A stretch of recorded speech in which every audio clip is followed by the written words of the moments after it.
welcome back to Hate Read. I'm Em. And I'm Anna. And every fortnight, one of us challenges the other to read a book that we think they will hate. And so this week, it was my turn to challenge Em to read Skipping Christmas by John Grisham, I believe. Yeah, that's the title. Yep. And so the first question of our podcast, did you actually finish the book? I think this is the first time that one of us has asked that question and not actually secretly already known the answer. Yes. I really don't know if you've read the book or not. If you've even started it. Yeah, I kept texting Anna this week, being like, haven't even started yet. Don't know if I'm gonna do this. Might not read it. Who knows? I did in fact finish the book. When I said I'm out doing errands, what I actually was doing was finishing this book. Oh, good. So I finished it about 20 minutes ago. Perfect. So it's I am a lying liar. I mean, it was very short. I think my Kindle said it was only going to take me 2 hours book, to read, which is pretty accurate, except for I kept not wanting to read it and putting it down. So I think it actually took me 4 days to read. Yeah, actually, when I started the book, here's the thing. I think of the books we've read, this is probably my favorite. This is the book I've hated the least. Yeah, that's strange to call it your favorite. This is my favorite book, you guys. My favorite book ever. No, I mean, I definitely see why, it would maybe seem like a book that I would hate a lot, but, I mean, it was fine. It wasn't that bad. It was just kind of, I wouldn't pick it out to read, but I didn't want to throw it across the room like I usually do when I'm reading one of these books. Yeah, I think this was a lot tamer. Maybe this was my Christmas gift to you. Because, again, to ruin the illusion of our podcast, we're recording this about a week before Christmas, but you won't hear it until Valentine's Day-ish. It should be end of January, because the book that I pick is going to be right before Valentine's Day, which I took into consideration when picking this book. See, guys, we're getting the hang of this shit. So. I wrote out a schedule, so I actually know when these are going up now. Maybe we should make a Google Calendar. We should. We'll do that. Anyway. Look, this book isn't long. We don't have much else to talk about. We're going to have some airtime to fill on this one. But speaking of filling airtime, the thing that fills most of our airtime is describing what the hell happened in this book. What a segue. So, yeah, I know, that was good, right? I'm impressed. We're professionals now. Pretty much. This is our 5th episode. Come on, guys. No, 6th episode. Isn't this the 6th? This is our 6th. Yeah. Wow. That's half a dozen. I know, right? All right. Anyway, okay. So this book is about a sociopath named Luther and his sad, browbeaten wife, Nora. This is not inaccurate. I mean, he's terrible. He's a terrible person. He's kind of the biggest jerk. Yeah, he's the Grinch, Scrooge, every sort of they hate Christmas, aren't they terrible sort of character, but without any of the whimsy of those characters. So he just seems like the Grinch is in a magical world with who's and all this other nonsense. So it's I don't know, he gets more of a pass, and then Scrooge has ghosts and stuff, so it's this fantasy world sort of thing going on. This is very much real world, so it's just a guy who hates Christmas and then learns to not hate Christmas quite as much. It's just... Yeah, with the nice sprinkling of racism and misogyny. Yeah, oh god. Okay, so the main characters are Luther and Nora Crank. This is the book that Christmas with the Kranks is based on, as we discovered when Anna assigned this book last fortnight. So the two of them are dropping their daughter Blair off at the airport because she is going to Peru to work with the Peace Corps and teach young native children how to read or something. No, I don't know. What is she teaching them? Is it English? She's with the Peace Corps. Yeah, but probably. Did they ever say English? Is that what she, or what her subject is? Just general? I think, general yeah, I education? don't remember. All I remember is the disparaging comments they kept making about how the dark-skinned people of Peru they don't even have calendars, so how would they even know They don't Christmas have calendars, had they come don't and have gone? Christmas. It was very patronizing. Yeah. So that was fun for everybody. But anyway, so they're dropping her off, and after they drop her off, they go to some grocery store called Chips, and Luther goes to pick some stuff up for his wife and complains about it in his internal monologue, and he can't find one of the things, and he comes back out, and it's just like demonstrating how terrible their marriage is. Yeah. And how terrible they are as people.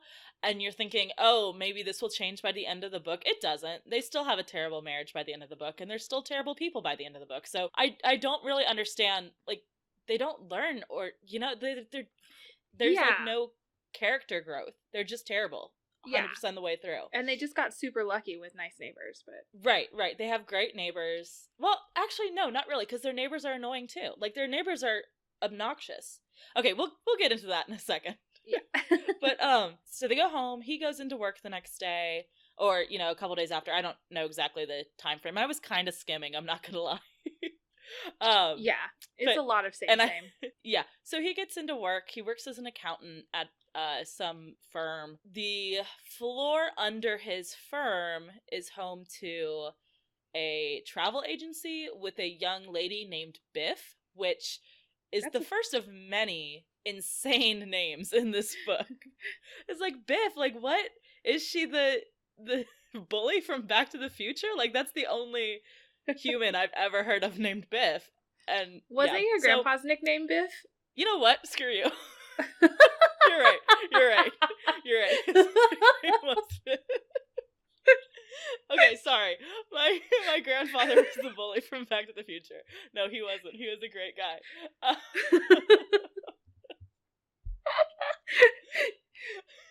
You don't have to put that in the podcast. We might have to cut that. We'll see. It's a travel agent named Biff, man. What a weird name. I never called him Biff. But again, he was a dude. Biff is a dude's name, right? Like, if you're gonna... Yeah, and that's what I was picturing the whole time, was like, Grandpa. But she's a hot lady, which he's obsessed about, because he's obsessed about every single woman who comes into his path. He has to make a comment about if they're hot or not, which is really fun for everyone. Yeah. So there's this travel agency downstairs. Biff gives him a few brochures about cruises and such that he can take, and he decides that he will go on a cruise, and they will not do Christmas this year.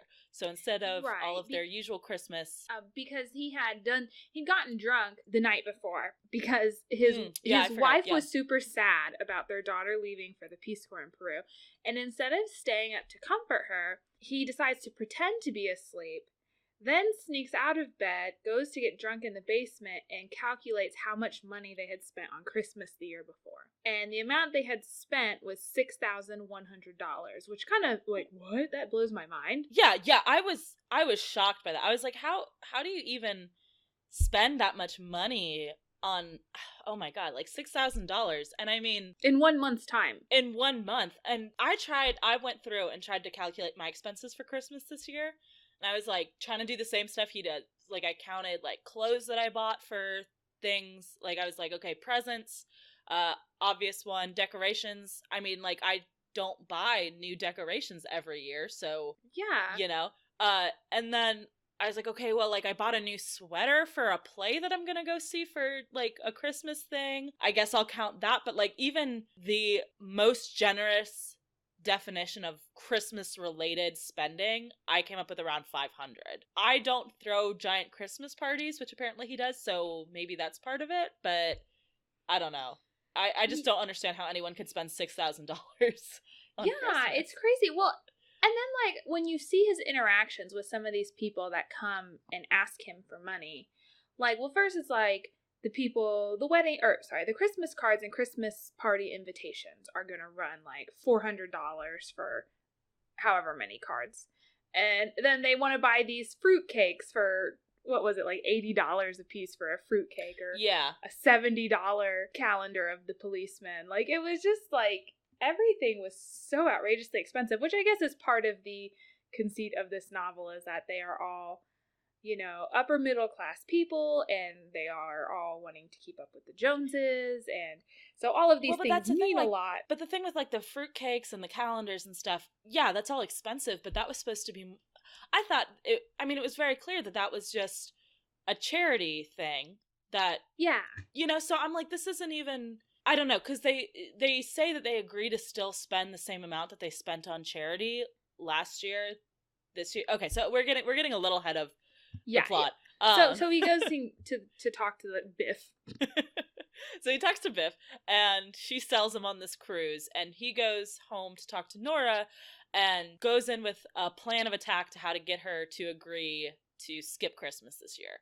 So he talks her into it, and they decide that they will go on the cruise, which is on the 25th, so it's noon on Christmas Day that it's leaving, and they will not do anything Christmas related, and they'll actually end up saving money because the cruise is around $3,000, so it's about half of what they usually spend.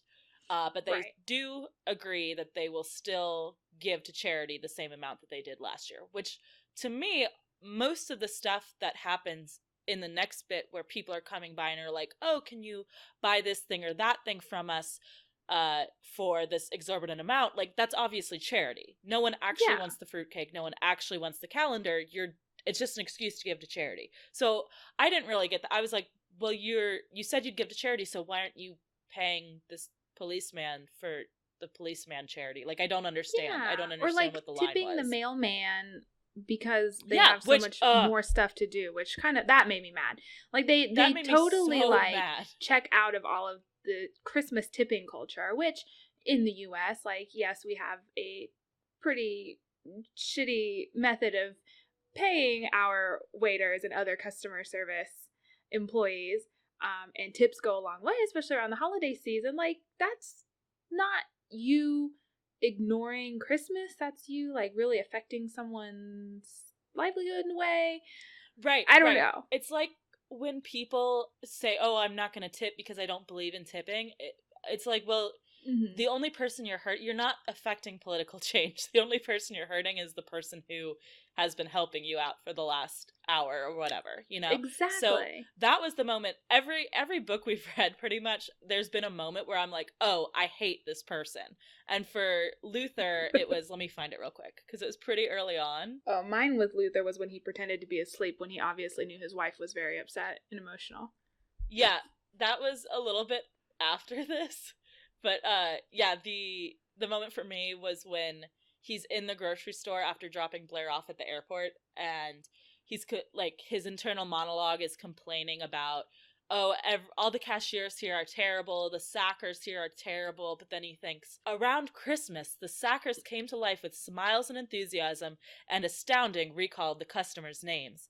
It was the tipping season, yet another unseemly aspect of Christmas that Luther loathed. Like, fuck you, man. Come on. Yeah. Just, you can not celebrate Christmas, but, like, yeah, like you said, there's just so much. He's so adamant about not spending a single extra cent at Christmas time that he comes off as a huge jerk the entire season. Which I guess is the point, but it's also very difficult to read that. Especially with, like, again, this got a lot of comparisons to Christmas Carol, which is obviously the big, you know, Christmas story about someone who learns about the Christmas spirit, but with that, it works. Oh, I know, right? Charles who? Charles what now? Is that the one with the Muppets? Yep. That is actually an excellent adaptation of Christmas Carol. It's probably the best of the Muppet movies, yeah. But it really probably is. But yeah, so in Christmas Carol, like, Scrooge works as a character because you get all of these glimpses into how he became this way and kind of other people's opinions, whereas this, it's just unrelentingly Luther being a jackass with no real reason or explanation or really consideration for the effect it has on people around him. I mean, it's giving his wife an anxiety problem, clearly, because Nora is like about to have a breakdown this entire book. She's on the verge of tears every time they have to tell someone new no. Every time she's about to cry. Yeah. So And the whole... speaking of Luther's like sociopathic tendencies, I think they really come to light in this scene where he's trying to convince Nora to go on this cruise, because he has everything like eerily planned out. He's like, he picked up this reggae CD that he was going to time at a very specific moment in their conversation, and he was hoping that it wouldn't snow, because if she saw the snow, she would get nostalgic for Christmas, and something like he didn't want Blair to call for some other reason. Like, he tries to plan this out to the most minute detail. So he's just like planning this entire confrontation with his wife down to the most minute detail, and he's seeing it not as a conversation he can have with his wife, but as a battle to be won with his wife. Yes, absolutely. Not how you should communicate with your significant other. Right. Well, I mean, Nora is kind of like, I don't want to victim blame here, but Luther is a terrible manipulative jerk, but Nora also is a spineless sad sack. So, I mean, they deserve each other. Yeah. Oh, man. Okay, so they decide to give up Christmas, and there's a lot of little vignettes of them running into various people who either are trying to sell them something or want to know about their party or whatever, and that's essentially the next, like, half of the book or so. Is just, and we can kind of get into this later if we want, of just the various different interactions they have with people who are like, oh, you're not celebrating Christmas? But why? I can't wrap my head around this. And everyone freaks out. So, I mean, it's very repetitive. It's people come up and are like, oh, do you want to buy this thing for Christmas? And they're like, no, I don't want to buy this thing for Christmas. We're not celebrating Christmas. And everyone flips their shit. And this is my point about why I don't really think the neighbors are that good either. Because, so with their neighborhood, they have this neighborhood tradition of putting a light up Frosty the Snowman on everyone's roof so that they can try to win the competition. Everyone knows those inflatables are so tacky. Right, they're so gross. But so like they're trying to, which I don't think it was an inflatable though, because they said they have to like stack it. So it's not one piece. They have to, because there's a whole thing about how they have to like take it out of storage and stack it up, and it gets to 7 feet tall and whatever, which is insane. Like that's huge. Oh yeah. So the neighbors put up their Frosties, and of course the Kranks don't. And the neighbors are like, "Oh my gosh, what's going on? Why aren't they doing the Frosty this year?" And they're like, well, we're going on a cruise, on the 25th, so we're not going to do Christmas this year. And the neighbors just lose their fucking shit. They're like all crying in the street about the fact that the Kranks haven't put up fucking Frosty the Snowman. They start organizing these passive-aggressive protests where they bring carolers to the Kranks' house and have them sing on their lawn late at night. It's insane. And I'm like, what would happen if a Jewish person moved to this neighborhood? What would they do? They would lose their fucking mind. Oh, yeah. Which they even say at one point. Yeah, they say at one point, oh, there was a Pakistani family who lived here, but they moved away. And I'm like, yeah, of course they did, because they didn't want to put up with this crazy, psychotic, cult-esque bullshit anymore. This was crazy, which is why I'm like, yeah, the neighbors did a nice thing at the end, which we'll get to, but like, the lead up to that, no, there were no heroes in this book. The neighbors were terrible, too. This is true. I would hate to live in this neighborhood. Well, and even the police officers, so there was 2 police officers that came around to, like, try and sell the calendars to them. And when Luther turns them down, we get, and a thing I hated about this book, we got, like, a paragraph of a point of view from another character, and it's the police officer who says he basically wishes he had a reason to pull over Luther, put him in handcuffs, and take him to jail, because Luther did not want to buy a calendar from them. Even though Luther said, hey, do you guys still do this other charitable event in the summer? And they're like, yeah. And he's like, okay, well, come hit me up in the summer. I will definitely donate $100 to that cause. Which, I mean, that also raises a lot of questions in that, A, because that's the tactic he uses with a lot of them. The Boy Scouts try to sell him a tree, and he says, oh no, but I'll donate in the summer to your school, your Boy Scout camping program or whatnot. The firemen, I think, show up at one point and try to sell him something. He says, oh no, I'll donate in the summer. Which, if he's counting these Christmas donations as part of his $6,000 that he spent, he's not saving any money, because he's gonna end up donating more money 6 months later. So I was like, why are you're clearly just doing this to prove a point then, so just donate the fucking money, man. Like, what's the point? You're just trying to prove something, which is annoying. And my other confusion was, so this guy's an accountant. Don't you get to, like, write off charitable contributions on your taxes? Yeah. Like, yeah, but I guess you want they're not counting it as charity because he gets a fruitcake out of it or whatever. It was very confusing. And this whole thing, this whole concept of we're canceling Christmas because we're going on a cruise on Christmas Day. Well, that's a lot of days between Thanksgiving and Christmas in which you can do Christmassy things.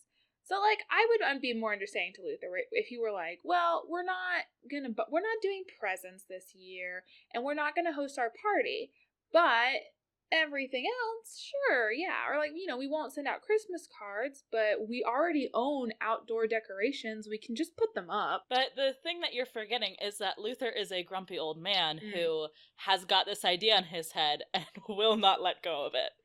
Yeah, he clearly hated Christmas from the beginning of this book, and then just wanted to find a reason to trick his wife into not celebrating the thing he hated. Yeah. So they go on in this mode for a significant portion of the book, and then disaster strikes about halfway, well, a little bit more than halfway through. They get a call from Blair, the daughter, and she tells them she is in Miami on her way home for Christmas. And this is on Christmas Eve. The morning of Christmas Eve. So the day before Christmas, she calls and says, I'm on my way home, and I'm bringing my fiance. Which, okay, well, cool. Yeah, she's been gone for like 3 weeks? A month, maybe? Yeah, 3 weeks, and she's engaged. She's engaged to this man, a doctor, who she met in Peru. And he's not very dark, as Luther comments in the book. He actually is pretty pale. Thank God. Thank God. They were all very worried. They were very worried about, which that specific line, I highlighted, and I was like, is this supposed to be satire? Because I feel like a lot of the book is kind of satire or something. It's that sort of like satire where I'm like, I get that this is maybe tongue-in-cheek, but I don't quite know what you're making fun of exactly. Like, are you making fun of the materialism of Christmas? Or are you making fun of the people who say they're above the materialism of Christmas? I don't know. It's not clear. And I felt the same way about this. I was like, is this included as sort of a, oh, look again at how these isolated white folk are, ha ha ha, aren't they so funny with their little slightly racist views? Or was that just a racist thing that was in this book? I don't know. I can't tell. It was, there was not enough satire for me to be convinced it was. But there also was not enough gravity to this story for me to be convinced that otherwise. It was a very weird combination of the two, and it didn't settle well with me. Yeah, it was off-putting for sure. But yeah, so Enrique and Blair are coming home for Christmas, and Blair is like, oh, are you guys doing your party? Are you doing this and that? And instead of telling their adult daughter that, oh, no, sorry, hun, we decided to go on a trip this year, so we're actually leaving, Christmas Day, but you're welcome to stay at the house, and you can catch up with the neighbors and blah, blah, blah, blah. They decide that the best solution is to just lie to their adult daughter and be like, yes, we are having a party tonight. It's going to be a big blowout. We're doing all the Christmas things. Our house is so decorated. And Blair's like, oh, thank goodness. So they then start trying to get together a party at last minute's notice, and there are a few little hijinks about, trying to get the tree and trying to get the decorations up and this and that. And eventually Luther, while trying to get the frosty decoration on the roof, falls off the roof, and the other neighbors come and point and laugh at him. But then it is revealed that Blair is coming home, and they all band together to put on a Christmas party at the very last second so that Blair can have a happy Christmas with her fiance. Yeah, because apparently the entire neighborhood loves Blair but hates her parents. So I don't even think it doesn't even seem like they hate her parents. I don't even think they hate the Kranks. I think Luther. they just I don't. Nora maybe is a little bit more. They're probably all over their dinner tables like, oh, poor Nora. Did you see Luther, in a rage again, out on the front lawn about the Frosty thing? He was just so red in the face. He, you can tell, even though he's been tanning, that he was just getting red in the face.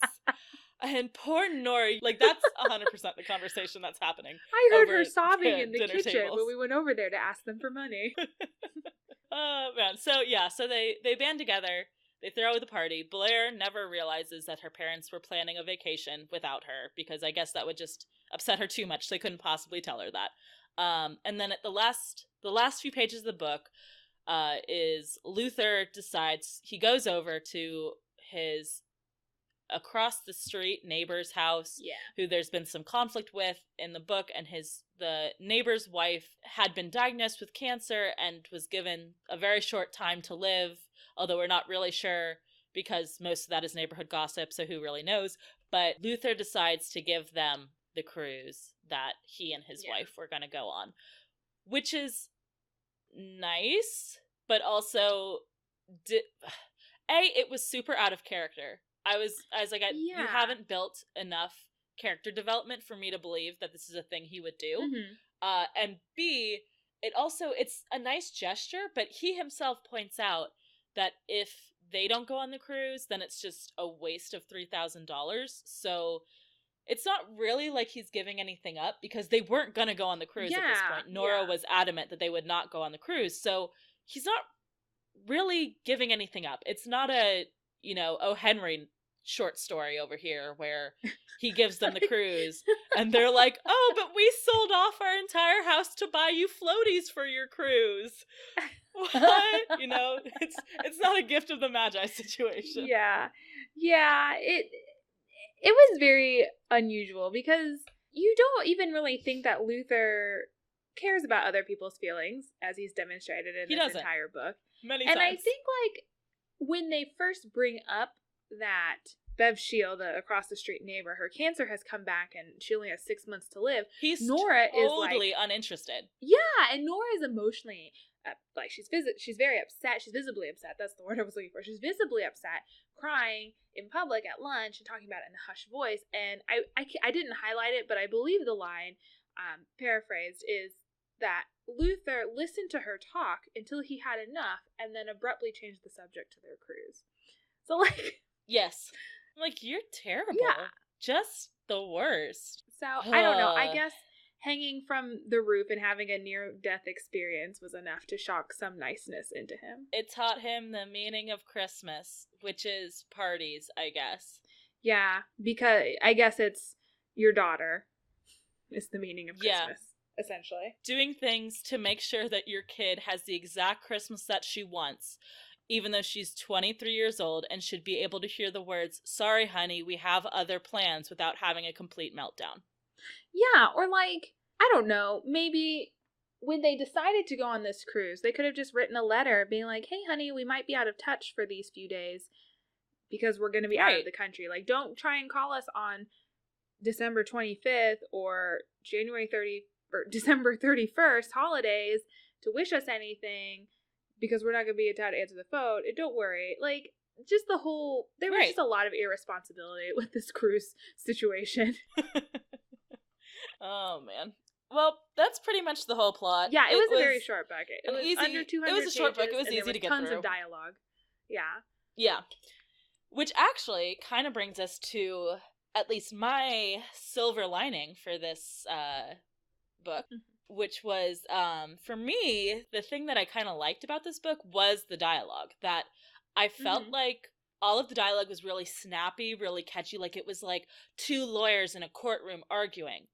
Yeah. Which makes sense, since that's primarily what, what's this guy's name? I keep forgetting. John Grisham. Yeah, I keep thinking Patterson, and I'm like, no, that's the wrong one. So that's a lot of what Grisham writes is legal thrillers. And a lot of this felt like, all of the conversations felt like a legal thriller where it was two people with opposing ideology hashing it out and trying to prove their point.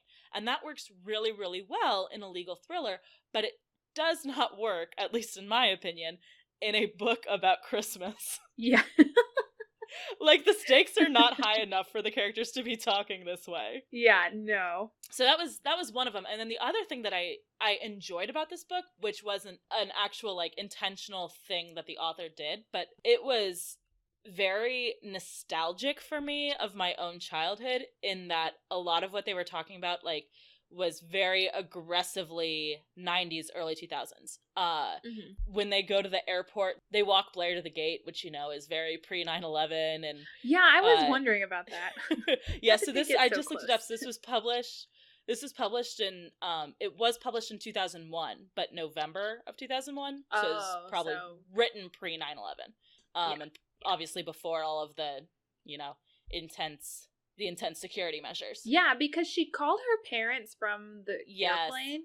It was like, she called them from the airplane on the airplane phone. That's weird. Takes credit cards, which is like a thing I remember vaguely from the late 90s. But there was just a lot. The one thing I thought was funny was the Christmas cards, the guy who's like selling Christmas cards, and they cost $318, and you know that store absolutely is out of business now. There is no way that store still exists. Oh yeah, no, sorry, we're all on Vistaprint these days. Like none of us. I got a 60% off coupon. Right, and I'm just like, it was just so. There was a lot of stuff that reminded me of like the 90s and kind of the times that I was growing up, sort of. So it was fun in that way, that I was like, oh yeah, I remember, you know, let me see, there's another one that I found. There's a lot of my notes on this that are just, I hate you, directed at Luther over and over again. Also, why did they shower so much? I did not notice that. They hopped in the shower so many times. But yeah, there was one point, on the note about them escorting Blair to the gate, I wrote, oh, this is aggressively pre 9/11, and I wrote the same note when Luther, they're trying to come up with people to invite to their party, and Nora says on the phone, oh, hello, yes, Emily, how are you? And Luther, his monologue says, Luther couldn't think of a single person named Emily. And I was like, that is aggressively pre 9/11 as well, because everyone is named Emily. Everyone is named Emily, starting in the, like, if you walked into a kindergarten classroom in the early 90s and said Emily, like, half of the girls in that class would turn around. And I know that, being one of those girls, because that is why I prefer to go by M now, because any class I am in, there are just so many Emilys. So the fact that Luther can't think of someone named Emily, I'm like, that's dated. That is a dated reference. Yeah, as is the name Blair. All of the names in this were really weird. There was, like, Dox was his secretary's name? Like, D-O-X? Oh, yeah, D-O-X. I was, what is that? And there was, which went into kind of, I was wondering where this is set. Because I was trying to figure it out, and I could not figure it out. Because the names... they had a Kroger, so... They had a Kroger, and that's... Well, I looked it up, and there are 20... Coast-ish. There are 20 states that Kroger is in, so it doesn't narrow it down as much as you think. But yeah, because I was like trying to detective this shit. I looked up the name of the other grocery store that they visited, but I couldn't. I think that might have been one he made up, because the only place that was like Trader Joe's Light or something. Yeah, it was like Trader Joe's essentially, but it's called Chips. So if anybody knows of a grocery store called Chips that's like really bougie, please tweet at us and let us know, because that might help us narrow this down. But yeah, the names all sounded very East Coast, but there's actually not that many... the wife is from Connecticut, which... Yes. At least we know it doesn't take place in Connecticut. Right. So it's not Connecticut, but I think we knew that because I don't think there are Krogers in Connecticut. I think I looked that up. Because there actually weren't that many. It's mainly like Ohio, Kentucky, Virginia, West Virginia, and then a little bit in the South, there are Kroger. Because it started in Cincinnati, which I didn't know, that Kroger is from Cincinnati. Yeah. Which I was like, what? But yeah, so I couldn't figure it out. But I think maybe Maryland. It might be Maryland, but I'm not sure. Maybe, because didn't they say something about the Baltimore? Let me see. Let me search the word Baltimore. I searched Maryland and I couldn't find anything. But No, I think I just made that up because I watched an episode of Brooklyn Nine-Nine today and they mentioned Baltimore. That's Fair what I'm enough. thinking of. I looked up where there are Krogers. I looked up like the religious breakdowns of different areas to try to figure out, because they're like, oh, they're Lutheran, they're Methodist, whatever. And also, weirdly, anytime anyone's like, oh, you're not celebrating Christmas, are you X religion? The one that everybody jumps to is Buddhist. No one's like, oh, are you Jewish? Yeah. They're like, oh, are you Buddhist? And I'm like, that is a weird Buddhist? thing to jump to think that that's what they have, you know, I don't know. I guess maybe more people do convert from from Christianity to Buddhism, maybe, as opposed to, I don't know. It was inconclusive, my research. But so it was like ambiguous, possibly Midwest, possibly Northeast town where it snows at Christmas time. Yeah. But all of that aside, what was your silver lining for this book? I really loved the like you mentioned before, the passive aggressive ways the neighbors would get back at the Kranks. Like the caroling made me laugh forever. Just imagine like 30 neighbors outside of your house screaming Silent Night. I love that image. Screaming Frosty the Snowman. That was their favorite. Oh yeah, Frosty the Snowman, because they refused to put up the snowman. Like they had a really big issue with this Frosty the Snowman thing, because apparently their neighborhood gets judged awards, based on the decorations of each neighborhood, and they had competing neighborhoods where every house had a candy cane, or every house had a Rudolph the Red-Nosed Reindeer on their roof. And because Luther was the only house on the street that did not have decorations, there was a article in the newspaper about it. The neighborhood didn't even rank in. Yeah, they did not even place in the decoration contest. And they had won the blue ribbon twice. Although, let me say though, they didn't place, but the year prior, they had 2 houses on the street that didn't have the Frosties on them, and they did get second place. So my theory is that the judges were not like, oh, one of the houses is missing a Frosty. Screw this neighborhood. They were like, Frosty the Snowman again, I see. Well, that's not very original. I'm really sick of this theme. My name is Rudolph de Noël, famed house judge for Christmas time. And this theme is so passé. I think Candy Cane Lane deserves the prize this year. Snowman out, Candy Cane's in. That's what the article headline should have read. Yeah. So yeah, I do think that them blaming Luther seems a little like it doesn't quite add up, because they had more Frosties out than they had the prior year, and they did worse than they did the prior year. So yeah, seems like I agree. That wasn't the issue. No. And the neighbors get so passive aggressive about this that first they like post signs in the Kranks yard that's like free unused Frosty for the whoever wants it. And they mail anonymous Christmas cards with Frosty the Snowman on them to their house. Like they end up getting a whole kitchen drawer full of them by the end of the book. So good. I was rooting for the neighbors and all this. I mean, I was in the sense that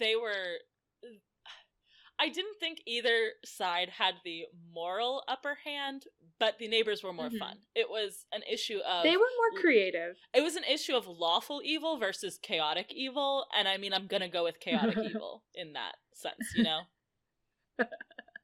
Yes. Yeah, they went to a lot of effort to annoy the Kranks in the lead up to Christmas.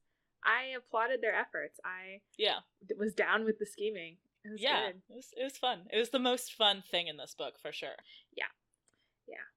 So did you relate to any of the characters in this novel? Did you? Yeah. Well, going back. Oh, yeah. I have a couple I could stretch to, maybe, but there was no one that I was like, yes, this is me. The closest I got is kind of a stretch. It's a real stretch, and I'm probably reading into it way too much. But I think my pick is Claudia. Is who? Claudia. Claudia? Yeah, exactly. Who is Claudia? So Claudia is a one-off woman who only exists very briefly in this story when Nora is going around and telling her friends about how she's not doing Christmas. Mm-hmm. And at one point, Nora goes to volunteer at a shelter for battered women, and one of the women volunteers with her, Claudia, blurts out randomly, "So Nora, no Christmas Eve bash this year?"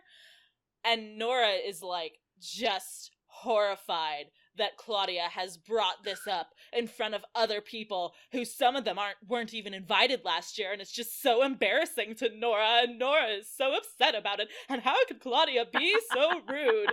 And I'm just like, Claudia was just trying to make conversation, you guys. Like, yeah, Claudia dude. did nothing wrong. Innocent question. Claudia was just wrong. like, oh, maybe I want to make other plans. Like, I need to figure out if you're doing this party or not so I know if I'm going or not.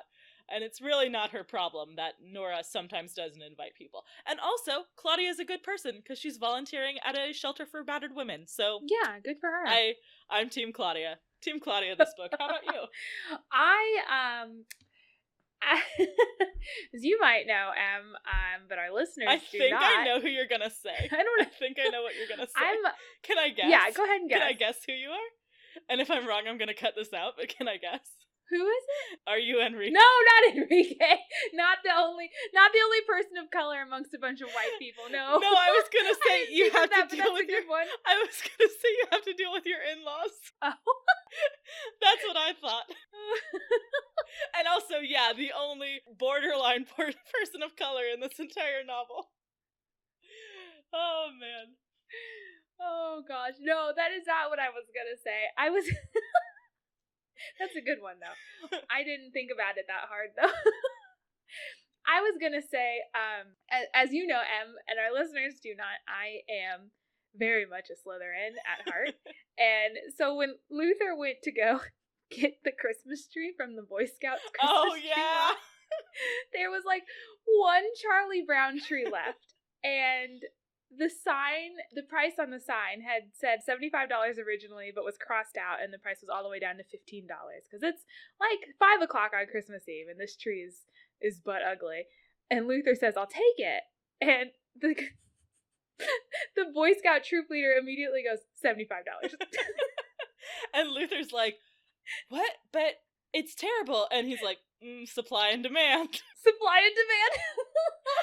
I love that. And Luther tries to haggle with him, and he's just like, "No, it's $75." And then eventually he pays $75 for this awful piece of garbage. Which, I didn't get into this bit too much, but yeah, he pays for this terrible jank Christmas tree, and they take it home, and he's like, "No, this will not do." And then he ends up borrowing a Christmas tree from one of his neighbors. So he and this little neighborhood boy down the street, leaving for a ski trip. Yeah, so he and this little neighborhood boy down the street have to go into the neighbor's house and get the tree and wheel it across the street and redecorate it, and it's just so ridiculous. It's so dumb. Which, can we talk for a second? This is a family that goes out of town for Christmas every year, still celebrates Christmas. Right. In fact, they celebrate it on Christmas Eve so that they can leave Christmas Day to go on a ski trip for a week. It's doable, Luther. There are other options rather than burning Christmas to the ground. Yeah, maybe this year you just make each other Christmas gifts.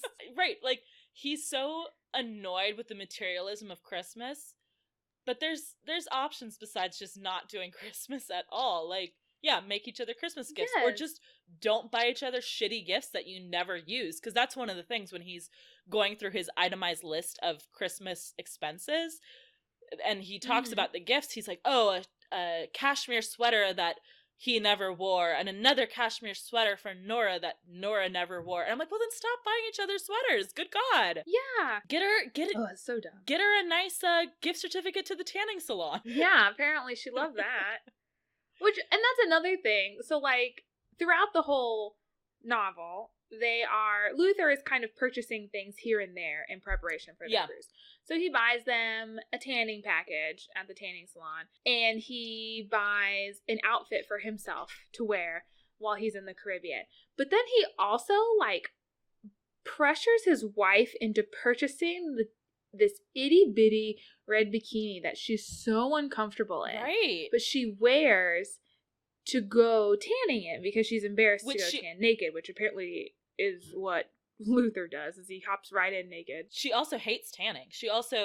It's uncomfortable, and she sweats, and she hit her head doing it the one time and doesn't really want to do it anymore, but she keeps going because Luther wants her to be tan for their vacation. Yes, and to wear this itty-bitty red bikini that's not her style and that she's super uncomfortable I thought that was going to be the end of this book, was that Luther would add up all of the shit he had spent money on to try to avoid spending money on Christmas, and it would end up being more than Christmas. And then he'd be like, oh, what a fool I was. But that never really paid off. They never were like, oh, hey, look at all the stupid shit Luther's bought instead of a Christmas tree. Which, again, if you don't want to celebrate Christmas, that's cool. Like, that shouldn't be a big deal also, which was another reason why I was like, the neighbors are insane, because, yeah, I mean, if you don't want to celebrate Christmas, that's your prerogative.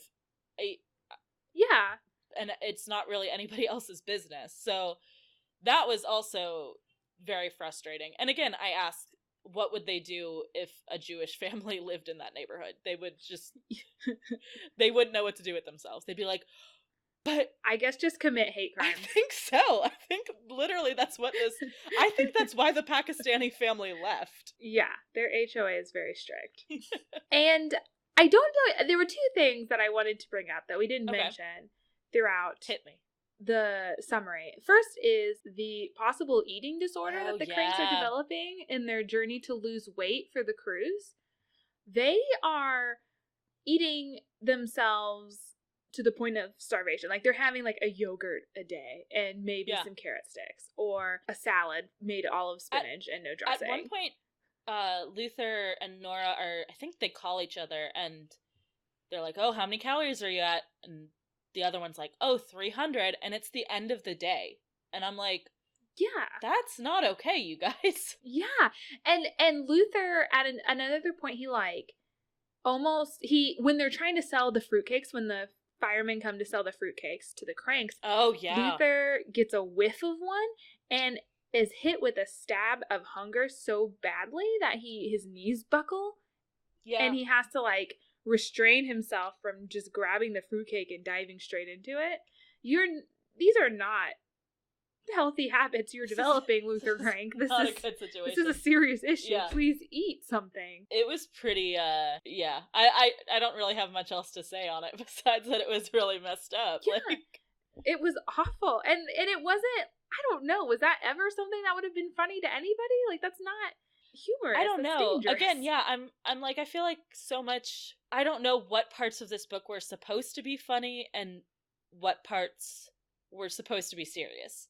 It was very confusing. Like, the neighbors pranking on him, that was good, that was fun, that was funny, but I feel like, like the eating disorder stuff, which, I mean, they don't call it an eating disorder in the book, but it's an eating disorder. It seems like it's too serious to be a joke, but it's also never addressed. Much like the racism, it's not addressed, so I have to assume it was meant as a joke. But it's just not funny. I don't get it. Yeah, it was very matter of fact with the tone. And it was like, oh, Walter had lost 10 pounds and Laura had lost 9. And they had 3 bites of fish, but Nora was training Luther to because I think you just called them Walter and Laura. Ah, shit. Where'd I come up with those names? Luther and Nora? Walter. I'm just making shit up now. Just whoever. Who cares? Yeah, these guys. You knew what I meant. I did, but I had to call you out. Oh, man. And then the second thing that was, like, really weird and strange and never explained is at the end of the book, when they decide to have the Christmas Eve party, they're having a hard time finding people to come to the party. Like, even the Reverend has found an excuse to back out of the party invitation. I don't want to go to their party either. But Nora is at the grocery store and bumps into someone she swears she knows. What was that? And yes, and she has this vague sense of recognizing this man. She invites him to the party, and he's like, "Oh, he knows kind of where they live." And she's like, "Yeah, let me reconfirm with you." And then he shows up to the party and seems to know everyone there, but only ever introduces himself as Marty. And he can somehow sing Peruvian Christmas carols and perform with Enrique, and he's the hit of the party. Everybody loves him. My theory, but they never explain. Was it supposed to be Jesus? That's so much better than my theory. That is so much better than what my theory is. My theory was that he's a character from another one of Grisham's novels. Because you know how sometimes... yeah, that could be. Like, you know how sometimes authors who don't write series, who write single books, sometimes will, like, throw in, oh, I know so-and-so, you know, as kind of like shout out to my loyal readers. So that's kind of my theory, is that he's a character from another one of Grisham's novels, and we just don't know who he is, because we don't read his novels. But yeah, it was... Yeah, that's not maybe it was wheelhouse. Jesus, I don't know. I thought, yeah, because, like, she felt so comfortable around him, and he was so good at talking to everyone and making them feel good and happy, and just the so much was focused on Nora, like, vaguely recognizing this man, but not being able to place him. I was like, this is a Christmas book. Is this supposed to be Jesus? I don't understand. I hope it was No one Jesus. questions his presence at the party whatsoever. So. Yeah, just unexplained. And I don't know if they ever saw him again. No, probably not. Yeah, that was the only other thing that I thought we really needed to talk about. I'm glad we did, because I totally forgot about him. But actually, that kind of reminds me of... I'm doing so good at segues this episode. That kind of reminds me of the book that I wanted to recommend as my Rather Be Reading this week. Because they're talking about authors who sometimes reference their books within other books. One author that does that, and is also a humorist sort of author, is Christopher Moore, who I've read a lot of his stuff. And he has a book called The Stupidest Angel, which is a short Christmas novel, humorous in nature, much like I feel this book was intended to be. And I haven't read it yet, but I actually got it as a present last Christmas, and I was going to read it before Christmas this year. So that's the book that I would rather be reading instead of this one. How about you? Anything? Originally no, but when you said that, it reminded me of a Christmas book I liked, because I don't really read a lot of holiday who does novels. Yeah, that's weird to me. But I do really enjoy Terry Pratchett's Discworld series. And again, speaking of characters being referenced throughout an author's body of work, though that is a series, but not all the novels are super connected to each other. But there is a Christmas-themed novel called The Hog Father, which is their version of Santa Claus, has, I think, gone missing. It's been many years since I read it, but Death, the figure of Death, the Grim Reaper, has to step in and be the Hog Father for Hogswatch night. I think, is it called Hog Father or Hogswatch? I think it's Hogfather, but I'm also Hogfather. Sure. Yes. Yeah. Okay. I believe it's Hogfather. It's like the only book on my shelf that's covered by something else right now, and I don't want to go and reveal it off my bookshelf. But yeah, I would highly recommend that book, as well as the rest of Terry Pratchett's Discworld series. Cool. All right, so I think that wraps it up for this book, which means it is time for me to recommend a book to you. No. Are you excited? You excited? Let me pull it up real quick, because I gotta... No. This part makes me so nervous. One of these times you're going to recommend a crappy book, and I'm going to be like, oh, I already read that, actually. I don't think you'll have read this one. That good, huh? Yeah. Okay. So, when I was thinking about what book I wanted to do next, I originally was going to go in a very, very different direction than what I ended up going with.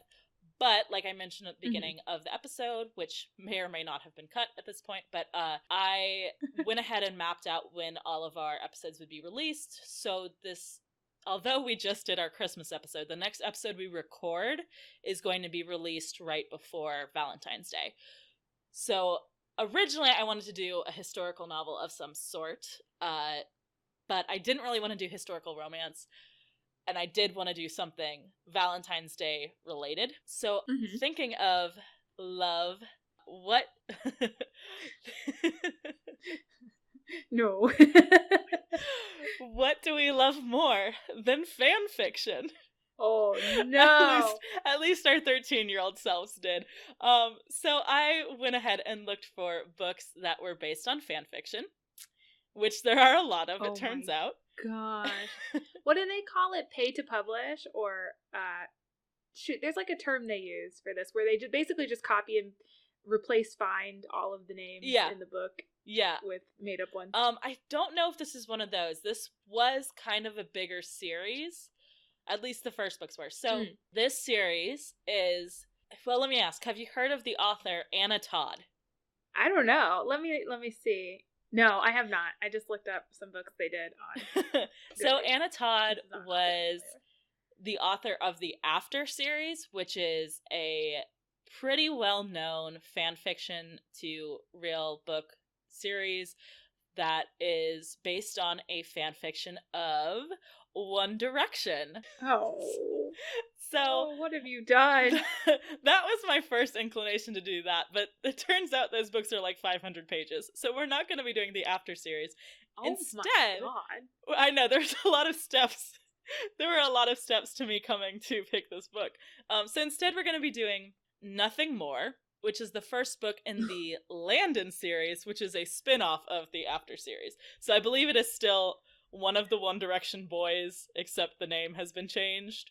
And it is pretty short. I think it's like 200 some pages long, so it shouldn't be too terrible to commit to. I just pulled it up on Goodreads, and the top 3 user-generated shelves are contemporary, did not finish, and romance. Great, perfect. Great. Why have you done this to me? All right, I'm gonna go ahead and read the synopsis of this book. New York's skyscrapers and hectic pace are a far cry from where Landon Gibson grew up, and the transition to New York University has been jarring. But he's getting the hang of things, found a job that pays some of the bills, enjoys school, and only occasionally runs into his ex, Dakota. You know, the one he chose NYU for before she dumped him. Luckily, his best friend Tessa shares a terribly small Brooklyn apartment with him, and given the ups and downs she's had with her own ex, she's a good listener when he finds himself in something of a love triangle. A love knot? Whatever it is, it's a mess. An exciting mess. Maybe an addicting mess. Because beautiful girls. Yep, that's a sentence. Being young and finding your way in the world is hard. Landon's always been a positive person, but such a loud, demanding city so far away from home means you only get by with a little help from your friends and a good pair of headphones.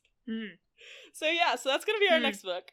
I can already tell you the chances of me finishing this book are very minuscule.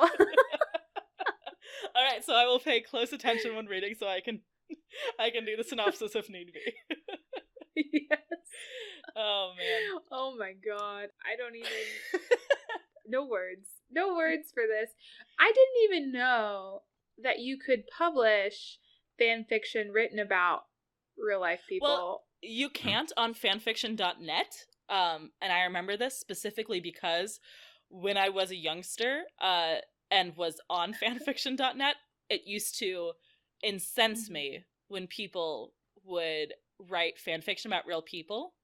And I would report them every time. And sometimes I would go on reporting tirades where I would just go through and try to find all of the fan fiction based on boy bands and report it.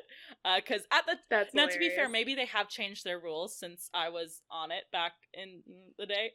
The other one that really annoyed me was when people wrote fan fiction based on the Princess Diaries movie series and submitted it under the Princess Diaries book series tag. That was very frustrating. So I reported a lot of those frustrating. Too. If you were a fan fiction writer in the early 2000s who got their shit pulled off of fanfiction.net because you were writing Joe/Clarice on the Princess Diary tag, that was me probably. Sorry about that. I can just imagine how indignant you were as well about it. Oh, I was so annoyed. What?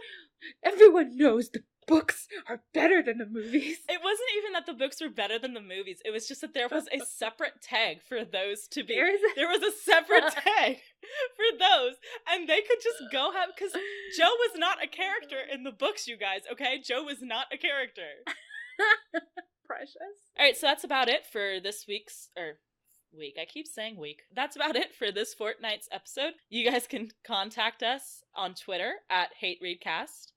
You can also email us on Gmail, hatereadcast@gmail.com. So make sure you guys tweet at us if you have any leads for us as to where this book takes place.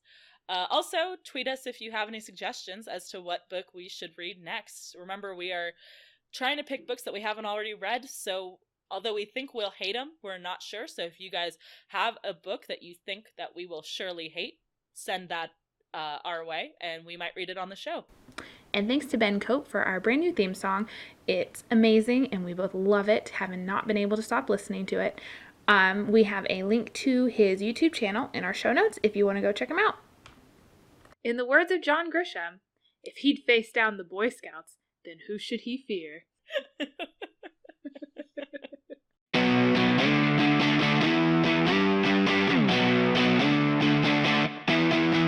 What was the thing with the atheists homeschooling their children and locking them in the basement? What was that about?